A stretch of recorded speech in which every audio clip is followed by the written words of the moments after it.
So I think we're definitely seeing an evolution over the years, right? That if we think about the PlayFronts from last year, a lot of it was about just dimensioning the overall opportunity. And I think some of these questions are still there, but where we're going to increasingly focus is not just what's the opportunity, but how to do the opportunity well. And I'm really looking forward to engaging that conversation a little bit more this year.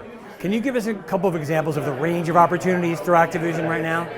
So, I mean, there's a multitude. So, one of the things that we'll talk about is that first and foremost, we're a game publisher. So that means that yes, we provide ad tech, yes, we have sponsorship opportunities, yes, we provide advertising opportunities, but ultimately what we're trying to make is great experiences for our players. So that means if you think about frameworks like the IAB has about being in-game, adjacent, or outside of it, realistically we operate across all of these. So there's opportunities in-game ranging from digital ads to sponsorships, adjacent to them in a lot of our environments, or even things like esports where you can have other opportunities that are adjacent to it, but also like kind of blown out in a bigger way for brands.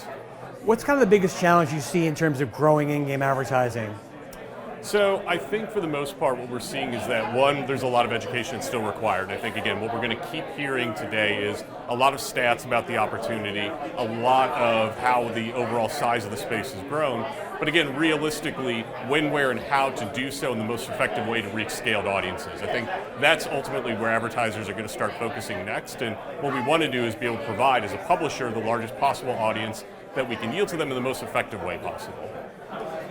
How is it easier to get started in mobile games, or do most brands want to come to you with the bigger console opportunities? What's that look like? So I'll be talking a lot about that in my presentation tomorrow, but for the most part what we've seen is that mobile is going to have the most opportunities because how we have to transact with our customers has to be a lot more flexible. So what that means is there's a lot more room, and behaviorally our players understand that things like advertising, sponsorship opportunities, or what have you are going to go kind of hand in hand with the game's experiences. Now, I think one of the bigger new, kind of blockers we have for advertisers is that this whole concept of what makes a premium game has always been kind of synonymous with PC and console.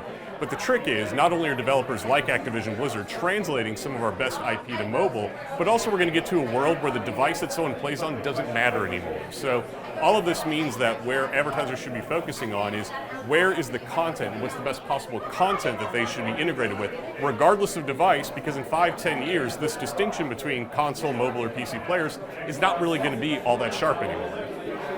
Can you talk about what the opportunity with cloud gaming and how big you see that business becoming?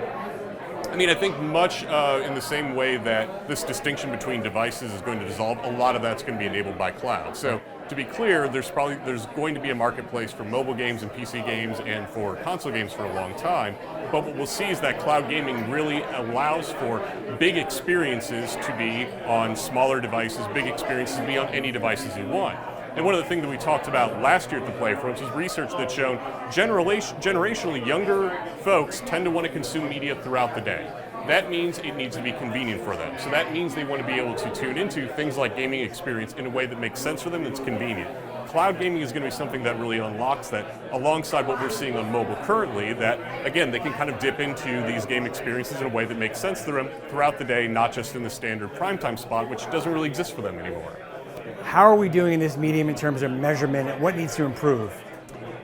We have always had measurement first and foremost top of mind. So the fact that we operate within a mobile ecosystem and we're offering things like native ads within a mobile ecosystem means that we're going to get a lot of questions from advertisers in terms of what's the ROI they're getting at it. So in terms of brand measurement or impact on sales lift or what have you, we've made sure to incorporate all these technologies, both first party and third party, inclusive of things like viewability.